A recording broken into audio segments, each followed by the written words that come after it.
सरकार नियुक्ति और नौकरी दोनों से भागती है और सरकार के द्वारा जिस तरह से लाल फीताशाही के मकड़जाल में पूरे प्रक्रिया को डाल दिया गया है, जिसके कारण छात्र असमंजस की स्थिति में है। वो दूसरे जगह कोई कॉम्पिटिटिव एग्ज़ाम में शामिल नहीं हो पाते हैं, कहीं और नौकरी के लिए दरख्वास्त नहीं दे पाते हैं। एप्लीकेशन देने से पहले वो सोचते हैं कि जब मैं इस प्रक्रिया को पूरा कर चुका हूँ, मुझे सिर्फ नौकरी मिलना है, नियुक्ति पत्र मिलना है, तो मैं क्यों दूसरी जगह ट्राई लूँ। और उसके कारण उनका उम्र हर दिन निकलते जा रहा है और सरकार के स्तर से कोई कार्रवाई नहीं हो रही है। सरकार बहाली करना नहीं चाहती है, जिस कारण फ्रस्ट्रेशन में और कहीं ना कहीं सरकार के द्वारा उनको लाल फीताशाही के मकड़जाल में फंसाए जाने के कारण इस तरह की प्रक्रिया अपनाने पर वो मजबूर हुए और सरकार इसके बावजूद भी कोई आश्वासन नहीं दे रही है, ये बताने में असमर्थ है कि कब तक उनको नियुक्ति पत्र दिया जाएगा। वह लोग सर जनता दरबार गए थे, नीतीश कुमार जी बोले थे कि इन लोगों की नियुक्ति 7 दिन में किया जाएगा। बीपीएससीएम के जो ऑफिसर है जनता दरबार में बोलते हैं कि 7 दिन में हम इन लोगों को नियुक्ति कर देंगे, पर अभी सर 10 महीने से ऊपर हो गया, इन लोगों की नियुक्ति नहीं हो रही है। तो जनता दरबार पे कहीं ना कहीं सवाल या निशान उठता है। देखिए, नीतीश जी का जनता दरबार नहीं है, बल्कि पदाधिकारियों के दरबार में नीतीश जी बैठते हैं।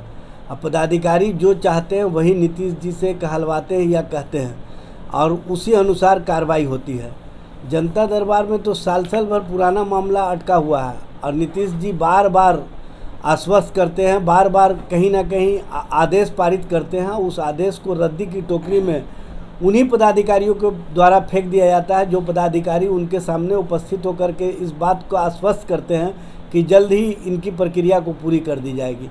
और ये 7 दिन क्या 7 साल में भी प्रक्रिया पूरी नहीं कर पाएंगे, क्योंकि सरकार कभी भी नहीं चाहती है कि बेरोज़गार नौजवानों को रोज़गार मिले, बेरोज़गार नौजवानों के साथ न्याय हो और जो सरकार की नीयत होती है उसी के अनुसार पदाधिकारी और आधिकारिक कार्रवाई और काम करते हैं। सरकार की नीयत ही नहीं है तो सरकार उनको इसी तरह के मकड़जाल में फंसवा करके रखना चाहती है और माननीय मुख्यमंत्री जी बार बार आश्वस्त करेंगे, फिर वो जनता दरबार में जाएंगे तो पता चलेगा कि 1 हफ्ता बाद फिर कहा जा रहा है कि आपको नियुक्ति पत्र दे दिया जाएगा, लेकिन नियुक्ति पत्र मिलेगा नहीं।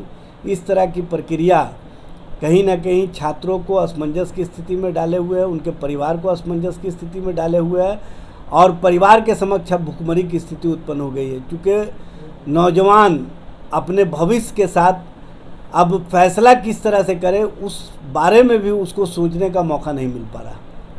उन्होंने एक और आरोप लगाया, जितने भी अभ्यर्थी हैं उनका कहना है कि बीपीएससीएम ऑफिस में भ्रष्टाचार होता है, ब्लैकट्रॉन के माध्यम से नियुक्तियां कराई जाती। उनका कहना है कि ब्लैकट्रॉन में जो भ्रष्टाचार है वो किसी से छुपा नहीं है, इसी कारण हम लोगों की नियुक्ति नहीं कर रही है सरकार। देखिए, भ्रष्टाचार तो यहाँ शिष्टाचार का रूप ले लिया है और रिश्वत कहीं ना कहीं रिश्ता का रूप ले लिया है, जिस कारण ये स्थिति पनप रही है।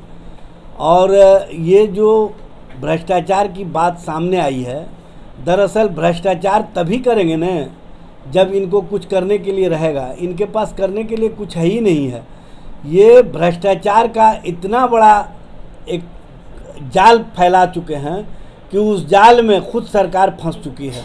और आप देखे होंगे कि लगातार सरकार की ओर से कोई भी कार्रवाई का आश्वासन मिलता है, लेकिन वो कार्रवाई नहीं हो पाती है, क्योंकि पदाधिकारी चाहते हैं रिश्वत, और रिश्वत और रिश्ता उनका बराबरी का होता है और भ्रष्टाचार शिष्टाचार का रूप ले लिया है। इस कारण ये स्थिति है।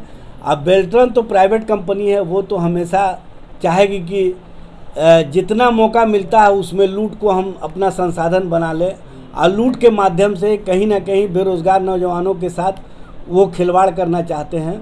तो अब इस तरह की खिलवाड़ करने वाली सरकार जब प्राइवेट कंपनियों को ही उभरने का मौका दे तो इस तरह की स्थिति तो पनपेगी।